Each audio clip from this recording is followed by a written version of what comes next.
Boa Tudo bem? noite. Tudo bem? Tudo bem. Apesar do Probleminhas atraso, né? técnicos? Verdade. A gente prepara a reunião, separa a sala, divulga e na hora não consegue. Mas que alegria, doutora. Muita Alegria alegria. toda minha. Me ouve bem? Ouço bem. Você está me vendo também? Ouvindo? Sim. Tá, A vejo e ouço bem. ótimo. Então, estou à disposição. Acontece, viu? Sempre acontece. É verdade.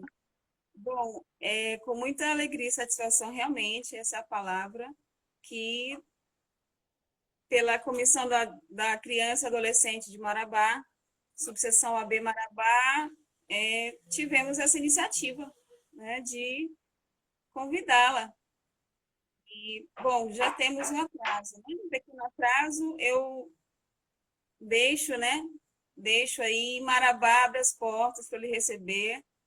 Não é mais 600 quilômetros hoje, né, de acesso para chegar a uma pequena parte desse conteúdo, desse trabalho tão incrível, tão maravilhoso que a senhora desenvolve, né? Senhora não, né? Que você desenvolve no Pode país. me chamar de você, fica à vontade. Então, de fato, é uma satisfação muito grande pela comissão do AB, na presidência do doutor Ismael Gaia. E vamos começar, né? Vamos. Deixo já, Marabá e região aí em suas mãos.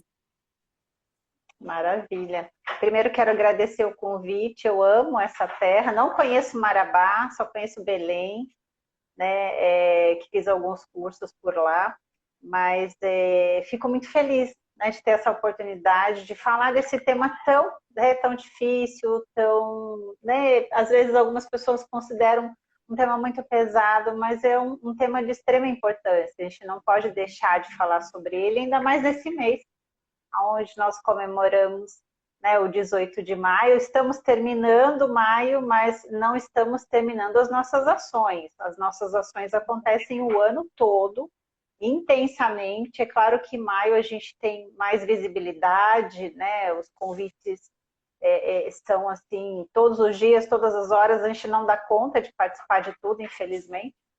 Mas eu estou aqui hoje para falar com vocês a respeito de violência sexual infantil. Quero falar sobre alguns aspectos. Vou pedir para a Luciane controlar meu tempo, porque o Instagram ele encerra, né, Luciane? Então vou pedir para você ir controlando e fica à vontade também para perguntar, para fazer colocações. O pessoal também, se quiser pôr perguntas, se você quiser também ler Isso. para eu Nós responder, seria estamos ótimo, aí, né? verdade. Nós estamos aí direcionando, né? Foi uma tarde de divulgação do link e agora, em decorrência desse pequeno lapso aqui da conexão, a gente está redirecionando, tá? O link para acesso. Ótimo. Então, agora está um pequeno grupo aqui de pessoas, mas obrigada a todos que já chegaram. E, bom, é isso. A gente vai comentando essa dinâmica natural. À medida que você for falando, a gente vai trazendo, então. Lembrando que, Maravilha. por essa mobilização do Maio Laranja, a alegria, sim, de poder estar compartilhando conhecimento, porque, de fato, é a única forma de agir diante desse cenário tão cruel, né? De um sem número de vítimas vulneráveis do crime, acredito, dos mais cruéis que há. Então, não é um motivo bom, né? Boa é esse olhar, né? Esse olhar de enfrentamento pela educação, pelo crescimento aí dessa conduta, né? De conhecer para combater. Então, por favor, doutora Mariana, né? A live é sua. Marabá está em Obrigada. suas mãos, portas abertas. Ótimo. Então, eu vou começar me apresentando. Meu nome é Mariana da Silva Ferreira. Eu sou médica legista na cidade de São Paulo há 10 anos. Fiz parte da equipe de sexologia forense né, durante esse tempo. Você está me ouvindo? Consegue me ouvir? Eu acho que a Lu não está me ouvindo. Não? Eu estava me ouvindo bem, agora não estou mais. Tá, pessoal, manda um ok aí se vocês estiverem ouvindo o áudio, se estiver tudo ok. Às vezes é a conexão que Eu não atrapalha um me ouço. pouco. Tá, o pessoal tá ouvindo. Estão ouvindo? Dá um joinha, só um sim. Ótimo, o pessoal está respondendo aqui. Não, Sim. eu mesma não É, me ouço agora, quase nada. hoje o dia não está muito favorável, gente. Eu acho que Então, o a gente pessoal está tendo divulgando algumas. aí nas suas redes, né, nas suas redes sociais. Aí, né? Então, eu vou me apresentar e vou falar um pouquinho a respeito de violência sexual dentro, né, das nossas possibilidades hoje. Eu acho que sim, deve ser o sinal. Então, eu sou médica na cidade de São Paulo, né, médica legista há 10 anos, e durante esses 10 anos fiz parte da equipe de sexologia forense, atendendo as vítimas da capital. E também sou professora da Academia de Polícia, ou seja, minha principal área de atuação é a sexologia forense, é a violência sexual. E falar de abuso sexual é uma grande responsabilidade. Quero começar com essa expressão mesmo, com essa fala. Falar sobre abuso sexual infantil é uma grande responsabilidade. Então, se formos falar a respeito, é importante que a gente se assegure que temos esse compromisso, né? Esse compromisso de passar informação de qualidade, informação que sejam úteis para as pessoas, que não causem simplesmente desconforto, sensacionalismo, mas que sejam ferramentas úteis para que as pessoas possam utilizar na vida prática mesmo, no seu cotidiano, identificar o abuso, identificar o abusador, saber como denunciar. Então, o que é o abuso sexual infantil? O abuso sexual infantil é qualquer ato sexual, qualquer conduta, qualquer prática que constranja a criança ou adolescente a práticas sexuais, seja para favorecimento próprio ou favorecimento de terceiros, ou seja, excitação própria ou de terceiros. E não existe, não se considera legalmente consentimento até 14 anos de idade. Nós denominamos essas pessoas como vulneráveis, então é uma violência presumida. Então, qualquer ato sexual com menores de 14 anos de idade, existe um crime específico, um tipo penal específico para essa modalidade de violência, que é o estupro de vulnerável, que é o artigo 217-A. Então, é importante que vocês saibam que existe esse artigo, que existe esse crime específico, é um crime hediondo, um crime inafiançável, que tem uma penalização de 8 a 15 anos, que pode aumentar dependendo das qualificadoras, ou seja, situações associadas a essa violência. Então, outra coisa importante de se falar, o abuso sexual, ele não se restringe apenas às penetrações, penetração vaginal, penetração anal. Qualquer ato sexual, qualquer toque corporal de conotação sexual. Inclusive, eu acabei de postar um vídeo aqui no Instagram, né, falando sobre violência sexual, o quanto nós falamos sobre ela, mas será que realmente nós sabemos exatamente do que se trata? Quais são as inúmeras possibilidades em relação à violência sexual? Porque quando a gente fala em violência sexual, automaticamente a gente pensa no estupro, no assédio sexual, no abuso infantil, mas existem inúmeros artigos, inúmeros crimes relacionados à violência sexual, aos crimes contra a dignidade sexual, então é importante que a gente saiba que eles existem. No ECA também temos previsão de atos e condutas que são considerados como violência sexual, principalmente relacionada à pornografia, a produção, o armazenamento, a distribuição de pornografia ou simulação de pornografia infantil. Então, o abuso sexual, a violência sexual abrange um leque de possibilidades, e não só aquele típico que a maioria das pessoas pensam, né, que é o ato sexual por penetração vaginal ou anal com uma criança. Na verdade, os estudos demonstram que a maioria das práticas sexuais com crianças não envolvem penetração, envolvem atos libidinosos que não têm o potencial, por exemplo, de deixar vestígio físico, vestígio biológico. Então, é muito importante que a gente entenda que dentro da violência sexual é normal, é esperado que não se identifique nenhum vestígio. Por que eu falo isso? É uma coisa que eu tenho trabalhado bastante, que é desmistificar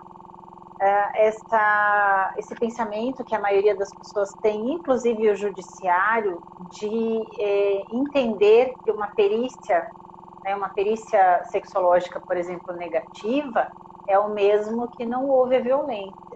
Algumas pessoas deduzem assim, o laudo deu negativo, o exame sexológico deu negativo, a médica e o médico disseram que não deu nada, que não aconteceu nada. Isso não é real, isso não é verdade, tá bom? Na verdade, quando uma perícia dá negativa, significa que nós, né, da perícia, nós não tivemos potencial de identificar nenhum vestígio físico e nenhum vestígio biológico. Isso não significa que a violência não aconteceu. Até porque, apesar de termos ferramentas extremamente avançadas, né, de primeira linha, de ponta, que é o que a gente chama, existem fatores que interferem no resultado da identificação desses vestígios biológicos, por exemplo, o tempo. Se nós, por exemplo, nós temos pouquíssimo tempo para coletar material biológico na perícia sexológica. Nós temos só 24 horas para coletar a região de ânus, região de boca e de pele, e apenas 72 horas para coletar a região de vagina. Então, imagina, a vítima, ela sofre a violência para que a gente tenha potencial de identificar esse vestígio físico, por exemplo, o DNA do agressor, nós precisamos que ela venha antes de 72 horas, ou no máximo 72 horas. Então, isso inviabiliza que nós identifiquemos qualquer tipo de vestígio. E diferente do que as pessoas imaginam, a violência sexual contra crianças não acontece com o agressor, né? Ele pega a criança, agride fisicamente a criança, comete as penetrações. Não, na verdade, as principais práticas que são realizadas com as crianças sem violência física. São os toques corporais. E são modalidades de práticas que nós enquadramos como atos libidinosos, que são indolores, não causam dor na criança. Diverso da conjunção carnal. Nós temos duas definições importantes dentro da área médico-legal, que é conjunção carnal e ato libidinoso. Conjunção carnal é a introdução do pênis na vagina. Essa introdução pode ser completa ou incompleta, com ejaculação ou sem. E os atos libidinosos, que são todas as outras práticas sexuais que não seja a penetração vaginal. E aí entra aquele leque de possibilidades: sexo oral, sexo anal, manipulação genital, masturbações, interação com objetos, introdução de dedo nos orifícios, fricção de genitália com genitália, lambeduras, mordeduras, enfim, sucções. Então, a maioria das práticas sexuais que são realizadas com as crianças não são as penetrações. E é importante que a gente saiba disso, porque ainda hoje muitas pessoas consideram estupro, já ouvi muito essa expressão, mas só é estupro de verdade se tiver penetração. Inclusive profissionais da área, né, nesse equívoco. Na verdade, qualquer prática sexual que seja realizada com crianças é estupro de vulnerável. Simples assim, não precisa que aconteça uma penetração. Só que qual é a nossa dificuldade em relação a essa modalidade de violência? É que nosso potencial de identificação é muito pequeno. Né? Menos de 10% das perícias, né? Tem um estudo que eu gosto muito, aqui da região de São Paulo, do Pavas, que traz 8% de todos os casos atendidos pelo serviço constataram realmente a penetração, seja anal ou vaginal. Então, a minoria dos casos a gente vai ter lesões físicas identificáveis e a minoria deles a gente vai ter material biológico também identificado. Então, é importante que a gente não deduza que um laudo negativo significa que não houve a violência. Nós temos que utilizar das outras provas para investigar, prova testemunhal, relato da vítima, a própria confissão do agressor. Hoje nós temos as mídias para nos auxiliar, né, mensagens de texto, vídeos, fotos, o próprio flagrante da violência. Então é muito importante que as pessoas não se, digamos assim, não se sustentem única e exclusivamente por causa do laudo pericial. O laudo pericial ele tem o seu valor, ele é extremamente importante, né? É uma prova técnica. O juiz não ficará restrito ao laudo, ele pode se convencer por outros meios de prova. Isso, e deve, né? Ele deve esgotar todas as possibilidades. Né? Todas as possibilidades devem ser consideradas. Eu estou vendo aqui que a Maria José colocou, a palavra da vítima tem bastante relevo. Tem, né? Nem sempre, infelizmente, né, Maria? A gente vê casos, dependendo de quem é o agressor, de quem é o suspeito, se é uma pessoa de grande relevância, às vezes social, uma celebridade. O relato da vítima geralmente não tem muito peso, não, infelizmente, na prática. Na prática, né? E tem aquele slogan, a palavra da vítima basta. Não sei se vocês já ouviram uma campanha muito forte que teve nas mídias, nas redes sociais, a palavra da vítima basta. Quando que a palavra da vítima basta? A palavra da vítima basta para ela receber o atendimento hospitalar gratuito, integral, prioritário, ou seja, chegar no hospital e receber tudo o que ela precisa. Para isso, a palavra dela basta, ela não precisa registrar uma ocorrência para ser atendida no pronto-socorro. Para receber as medicações, para fazer o aborto legal, ela não precisa registrar a ocorrência, basta o relato dela da violência. Agora, a gente sabe que no processo investigativo, né, nos procedimentos mesmo judiciais, não é bem assim que funciona. Existem, sim, conflitos, muitas vezes, entre o relato do agressor e o relato da vítima, e o grande problema da violência sexual é que ele acontece entre quatro paredes, né, na maioria das vezes entre quatro paredes e sem testemunhas, e aí fica sempre, né, a palavra da vítima contra a palavra do agressor, e quando não tem uma materialidade desse crime, não tem testemunha, não tem outros meios de prova, isso acaba complicando muito, né, a situação dessa vítima, e se pede muito pouco, eu percebo, existe uma ferramenta muito importante, mas que é muito pouco utilizada, que é a avaliação psicológica dessas vítimas, né, uma boa avaliação psicológica. Por quê? Se a gente não tem evidência física, não tem evidência laboratorial, ou seja, eu examinei a vítima, ela não tem nada no corpo dela, nem um arranhãozinho. Coletei material biológico, veio tudo negativo, mesmo que esteja dentro do prazo de coleta. Eu falei para vocês que até 72 horas a gente consegue coletar da região vaginal. 24 horas para a região de pele, ânus e boca. Mesmo que esteja dentro do prazo, a gente pode coletar o material e vir negativo, porque o material foi insuficiente, enfim, existem vários fatores. E aí vem tudo negativo. Não tem lesão física e o material biológico deu negativo. E aí como é que fica essa situação? Então eu sempre oriento, se não tem evidência física ou laboratorial, evidência psíquica nós vamos encontrar, né? Desde que seja feita uma boa avaliação psicológica dessas vítimas. Né? Às vezes já se identifica até a repercussão psicológica, psíquica da violência, porque a violência sexual ela tem esse potencial. Que a violência sexual ela não acaba no ato da violência, ela continua para o resto da vida dessas pessoas. Nós sabemos. É muito. Às vezes, eu sempre falo, às vezes eu examino uma pessoa, uma vítima, ela não tem um arranhão no corpo, ela não tem uma lesão física, mas emocionalmente ela está destruída. Destruída, só que a gente não enxerga a dor. Né? A dor emocional a gente não consegue enxergar a olho nu. Então as pessoas negligenciam essa parte. E uma coisa que eu tenho trabalhado muito também, principalmente com os estudantes de medicina, com as ligas da medicina, que é o atendimento adequado a essas vítimas de violência sexual. Nós não podemos recusar atendimento hospitalar a essas vítimas. E a gente sabe que isso acontece. Na prática, a gente sabe. A vítima sofreu um estupro, chega no hospital, já na recepção ela é informada que não podem examiná-la, porque ela foi vítima de estupro, então primeiro ela tem que ir na delegacia denunciar. Isso não existe. Isso, além de ser um equívoco, é ilegal. É ilegal. Nós temos uma lei específica para esse atendimento, que é a lei do minuto seguinte. Essa lei é de 2013. É uma lei, digamos assim, na linha histórica do direito, ela é recente. Mas eu fico impressionada, às vezes, desse desconhecimento do próprio ambiente da saúde, de não conhecer. Então, hoje eu tenho trabalhado muito com a medicina, muito com os estudantes de medicina, trazendo esse olhar, trazendo esse conhecimento, até porque nós temos repercussões legais em relação à recusa desse atendimento.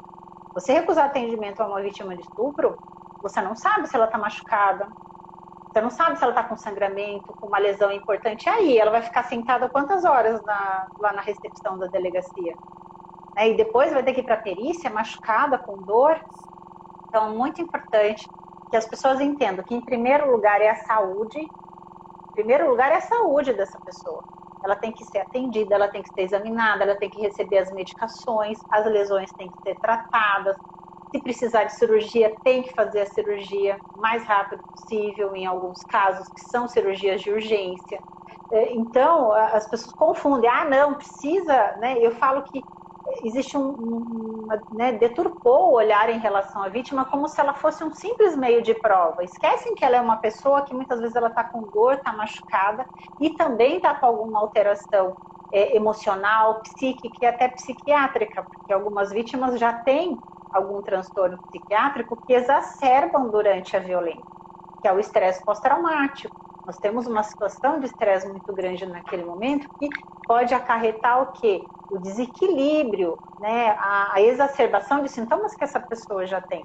Então, o que eu sempre digo, nunca libere uma vítima de violência sexual dos hospitais se você não tiver certeza de que ela está bem física e emocionalmente para passar pelo processo de denúncia e investigação. Porque quem conhece o caminho que essa pessoa faz, quem já passou por isso, ou quem trabalha com isso, ou quem acompanhou alguém nessas situações, nós sabemos o quanto pode ser desgastante, né? E muitas vezes, dependendo do local onde essa pessoa é atendida, o desgaste é terrível, ela é constrangida em alguns lugares, ela é questionada, ela é desqualificada.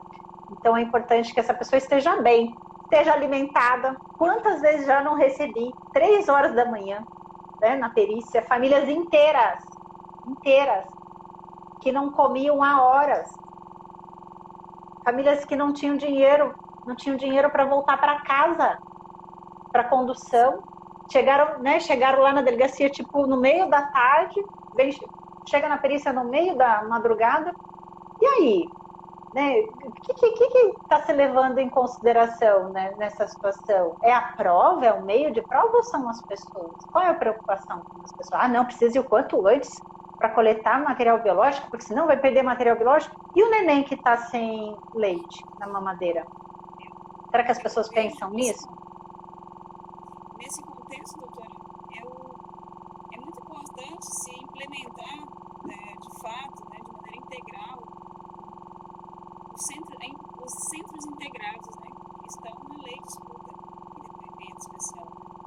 Estes centros integrados, eu creio que eles deveriam ser um funcionamento 24 horas. Há casos de estupro, né, de mulheres já adultas, em que a vítima tem que retornar no dia seguinte pela manhã e esperar um horário específico para ser atendida. Como fazer isso em casos de vulneráveis, né? Como dizer para uma mãe, uma avó, um responsável ali com capacidade protetiva, um familiar com capacidade protetiva, porque temos que considerar também que há muitos casos em que não se pode nem falar para uma avó, para o avô, senão ele passa mal, e aí tudo tira o foco da vítima, né? Não, essa criança está mentindo, né? Não tem nenhum, estou olhando aqui, já dei banho, não apareceu nada, né? Só está vermelho, né? Parece uma assadura, não tem como provar. Esse desconhecimento realmente dessa natureza mais difícil de comprovar, tem feito certamente com que muitas famílias não tenham credibilidade à prova da vítima.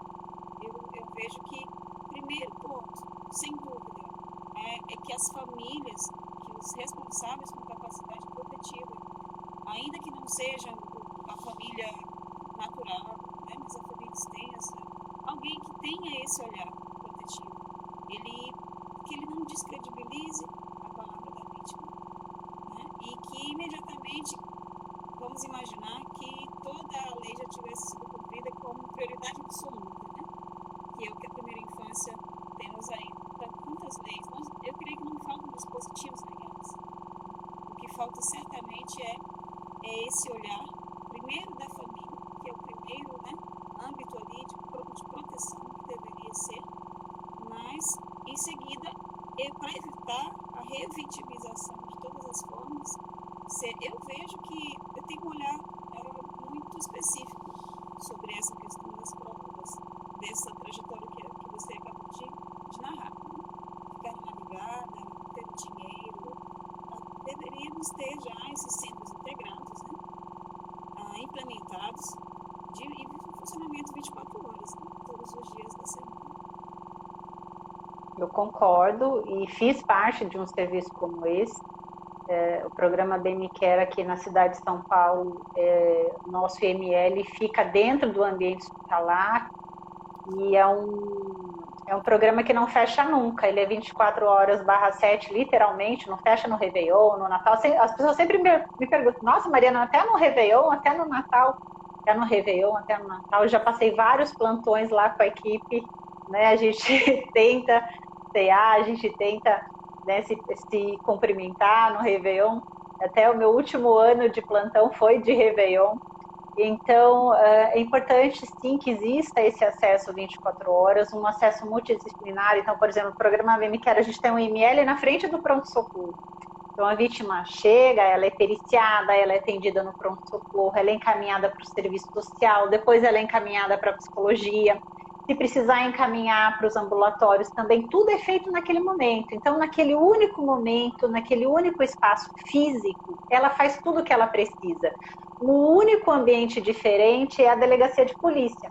E quando uma vítima, por exemplo, chega no setor e ela não registrou a ocorrência, o próprio serviço leva a vítima até a delegacia mais próxima, que é a primeira DDM, para fazer a ocorrência, para fazer requisição de corpo de delito e traz a vítima de volta ao hospital.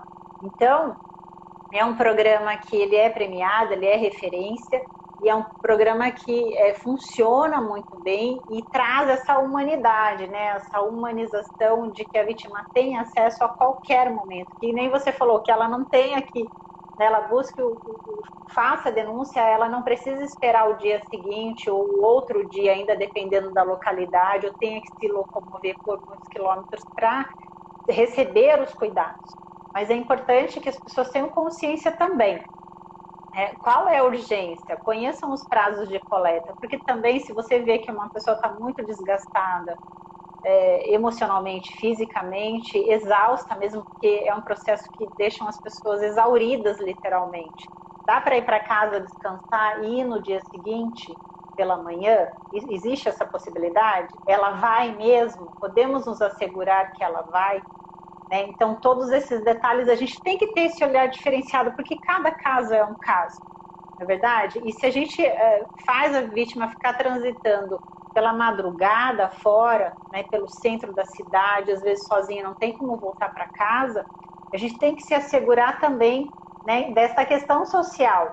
Eu estou encaminhando para tal serviço, como que ela vai voltar para casa? Ela se alimentou? Ela tem o que comer nesse meio termo? Né, nesse meio tempo, porque a nossa realidade, pelo menos na prática, são crianças. A maioria dos nossos atendimentos são crianças e adolescentes.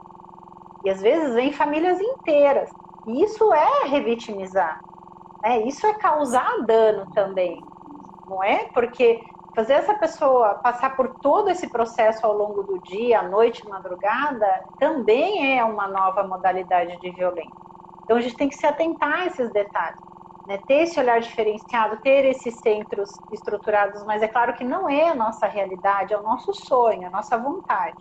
Mas hoje a gente tem que trabalhar com o que a gente tem, da melhor forma possível. Sempre pensar. Se está na dúvida, pergunta. Qual é o melhor para essa pessoa nesse momento? Qual é o melhor? Qual é o mais adequado? O que eu gostaria se fosse eu e a minha criança aqui, com fome, com frio, né, a altas horas da noite, rodando aí a cidade o dia inteiro tentando resolver isso. Porque quando chega na delegacia, não começou na delegacia, começou muito antes. Começou muito antes esse caminhar, esse desgaste. Então, sempre ter o bom senso e sempre priorizar o bem-estar da vítima. Isso é o mais importante. Né? A saúde, a vida e o bem-estar dessas pessoas, mas sempre incentivando a denúncia, sempre incentivando a realização da perícia, porque também se a gente não pensa nessa parte, a gente acaba favorecendo o agressor, porque nós vamos promover uma impunidade. Né? Vamos dizer assim, ele conta com o nosso silêncio, ele conta com a nossa omissão, ele espera que a gente não faça nada. Então, é muito importante que a gente tenha esse olhar e os profissionais sejam capacitados cada vez mais adequadamente em relação ao atendimento adequado. Porque o nosso atendimento, gente, seja nas delegacias, nos conselhos, nos IMLs, né, nos hospitais, o nosso atendimento, ele é extremamente importante. Ele pode amenizar a violência que essa pessoa sofreu e pode agravar a violência que essa pessoa sofreu. Tá? Não é? A forma como ela é recebida no serviço, os olhares, os questionamentos, né? Muitas vezes elas são julgadas, elas são desqualificadas. Sim, me ouve bem? Sim. Me ouve bem? O áudio tá bom? Ouço, estou te ouvindo bem. Doutora, é muito comum sabermos que existe um grande desconhecimento, uma desconsideração até, do cumprimento daquela portaria do Ministério da Saúde que trata da notificação compulsória. É muito comum essa omissão de socorro, isso é essa adolescente vítima de violência. Existem as equipes de plantão nos hospitais, né, nos hospitais locais, nas unidades de saúde, e o que é importante é que os cidadãos consigam entender que o município está capacitado para receber a denúncia. Seja a técnica de enfermagem que notou algo, percebeu algo no dia de um atendimento no posto de saúde, seja ali numa madrugada, onde essa mãe não quer ir para a delegacia porque está preocupada com a saúde e quer primeiro que essa criança essa adolescente seja atendida ali por um profissional da saúde. Sim. E Sim. Existe esse às vezes, casos em que eu já ouvi, né, relatos de casos em que houve um encaminhamento apenas num receituário, né, para o ML. E era um caso difícil, sendo que se aquela criança bem pequenininha estivesse ali dentro, né, sendo atendida por profissionais que estão cientes dessa notificação compulsória, dessa obrigação, desse dever legal, teriam convocado o assistente social ali para imediatamente acompanhar, né, aquela vítima com seu acompanhante e, veja bem, direcionar, não é aqui, é no IML. E aí passam-se horas e horas. Essa criança já não consegue repetir, ela tem dificuldade de falar, a própria mãe, a própria avó, o pai, né? Quem está levando a dificuldade de falar. O que você pode nos falar a respeito dessa... É comum, é mais comum do que a gente imagina, esse desconhecimento, esse descumprimento dessa portaria do Ministério da Saúde que trata da notificação compulsória, porque ali mesmo eles já podem dar início, né, dar a comunicação e a vítima fica ali já acolhida, né? Então, não temos sido integrados, mas temos hospitais, né? É muito comum, então, que ninguém queira mexer naquele caso ali, não, isso aqui é para o ML, não é? O que você pode falar para a gente a respeito disso? É exatamente essa linha de pensamento mesmo. O que eu vejo na prática é uma falta de conhecimento. É um desconhecimento mesmo, é um despreparo. As pessoas não sabem o que fazer diante de uma situação como essa, às vezes até desconfiam, mas não têm certeza, muitas vezes, da conduta, do protocolo adequado. Por exemplo, a gente tem duas situações. A gente tem a notificação compulsória, né, que o profissional ele vai notificar através, né, existe um formulário completo de preenchimento, é obrigatória essa notificação, porém a notificação não significa que haja denúncia. Então, muitas vezes há essa dúvida, eu notifiquei, está notificado, mas e daí? E a denúncia? A criança voltou para casa, como é que ficou? Alguém informou que existe uma suspeita de violência sexual e que isso tem que ser, no caso dos vulneráveis, tem que ser denunciado às autoridades, precisa ser comunicado às autoridades diretamente? Existe sim um desconhecimento muito grande, porque muitos profissionais acreditam que se eles fizeram a notificação, eles já estão resguardados. Ah, já fiz a notificação, já preenchi ali o formulário, está ali no meu prontuário, vai para o setor específico e acabou. Não. Esses profissionais, via de regra, nós temos um serviço social dentro dos hospitais. Né? Nós temos pessoas que estão ali na função de atendimento dessas vulnerabilidades, não só de violências, mas outras vulnerabilidades. Então, o profissional, diante de uma situação de suspeita de violência, ele tem que notificar, ele tem que ir diretamente, né, comunicar o serviço social para que o serviço social tome as providências legais. Ligar para o conselho ou já acionar a delegacia, depende muito do serviço. Geralmente já se aciona diretamente a delegacia de polícia quando há essa ocorrência. A família é orientada a aguardar enquanto essa comunicação é feita para que se realize os procedimentos legais. Existe até uma situação de internação, a de cautelam, que a gente fala, que são as internações cautelares, onde a criança é internada, sem ter nada para ser tratado, mas sim para aguardar os procedimentos legais. E também a gente tem que pensar assim, o profissional de saúde, ele, diante de uma situação como essa, ele está totalmente despreparado, a não ser que ele faça parte de um serviço de referência, onde isso seja padronizado. Então, o que acontece? Às vezes ele comunica para a família se revolta, a família quer agredi-lo, a família quer evadir. Então, o que eu sempre oriento para o profissional de saúde? Diante de uma situação dessa de resistência, de recusa, calma, respira, você tem todos os dados, você está com um prontuário, essa pessoa foi identificada na recepção. Se ela evadir, você não vai conter fisicamente essa pessoa, você não vai trancar a chave do teu consultório porque corre risco de você ser agredido numa situação como essa. Até porque quando família se revolta, quando família resiste, né, a gente sabe que a família está envolvida. Não é interessante para ela que essa violência esteja descoberta. Então, o que eu sempre falo, caso haja essa resistência, ameaça de agressão, de evadir do hospital, enfim, comunica o serviço social e até mesmo a segurança em algumas situações para que esse procedimento legal seja realizado. Então, não basta notificar, preencher o formulário de notificação compulsória, precisa comunicar à autoridade o caso de suspeita de violência sexual. Pode ser uma lesão específica, pode ser lesão sugestiva de infecção sexualmente transmissível, pode ser o próprio relato da criança, da violência. Então, isso, o profissional ele tem que ser melhor preparado, ele não está. No geral, ele não está, desconhece a portaria, desconhece as suas atribuições. Nesse caso, eu já até ouvi uma expressão assim, mas nós não somos polícia, nós não vamos fazer papel de polícia. Isso não é papel de polícia, isso é atribuição do profissional da medicina. Diante da suspeita ou certeza, tem que comunicar às autoridades, seja diretamente ou através do serviço. Simples assim. Agora eu não estou te ouvindo. Tá ouvindo agora? Agora eu estou. Melhorou? Peço Uhum. que você possa comentar um pouco sobre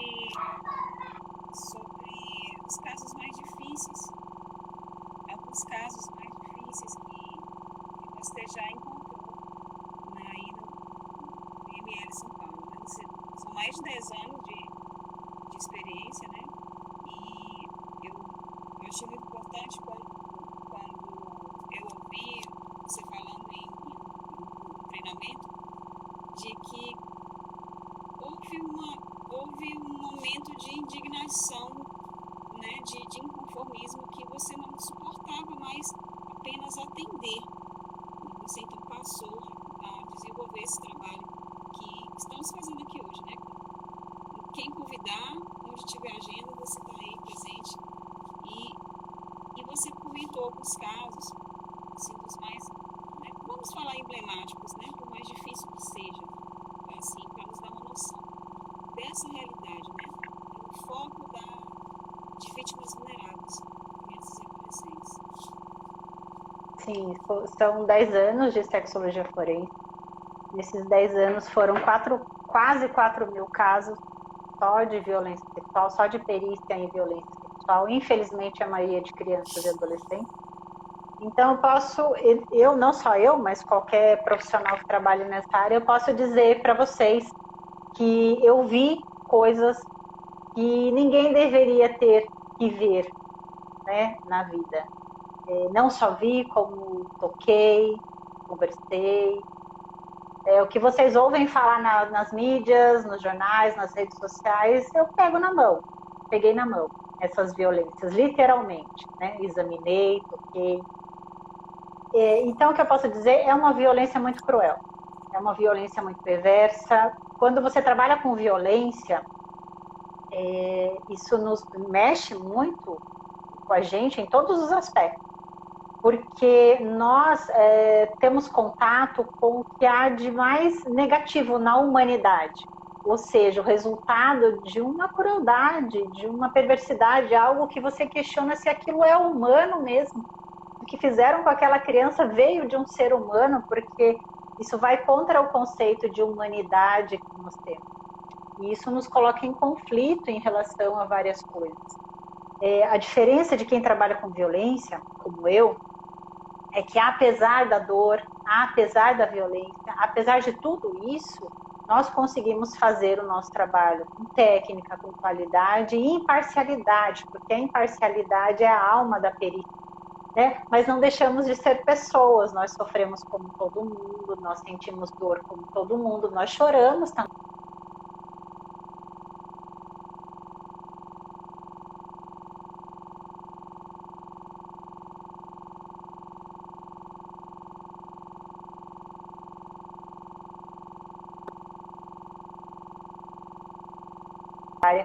Principalmente pericial, que a gente tem contato muito próximo com a violência, e a maioria deles vai dizer para vocês, né, que existem situações que são bem difíceis, e quando a gente fala de criança, é pior ainda, né, porque criança é um serzinho tão inocente, tão vulnerável, que a gente não consegue entender como alguém pode machucar, alguém pode fazer tamanha atrocidade. Tive muitos casos, como eu falei, quase 4 mil casos, todos eles são importantes. Quando eu falo que um caso me chocou mais do que o outro, não significa que todos não foram importantes, mas significa que o resultado da violência foi de extrema agressividade. E nesses 4 mil casos, 10 anos de perícia, me deparei com muitas situações difíceis. Uma delas é a responsável pelo meu trabalho hoje. Essa é uma informação pública, esse relato a respeito desse caso, dessa criança que eu atendi quando eu estava mais ou menos há uns 4 anos, periciando. Saiu na UOL, é uma matéria pública da UOL, então eu tenho autorização para falar a respeito desse caso, porque os nossos casos são sigilosos, a perícia é extremamente nós tomamos muito cuidado, tanto é que ninguém é identificado, nenhuma história é identificada, enfim.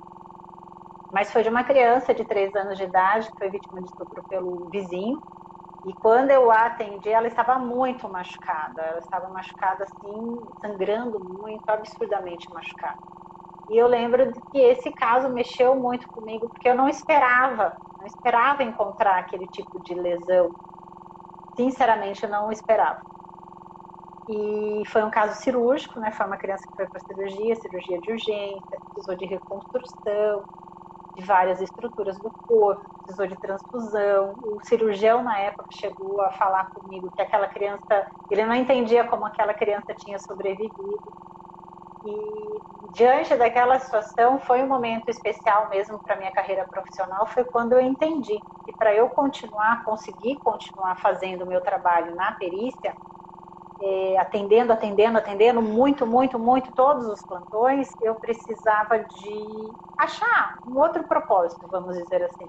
Porque quando a gente atende na perícia, a violência já aconteceu.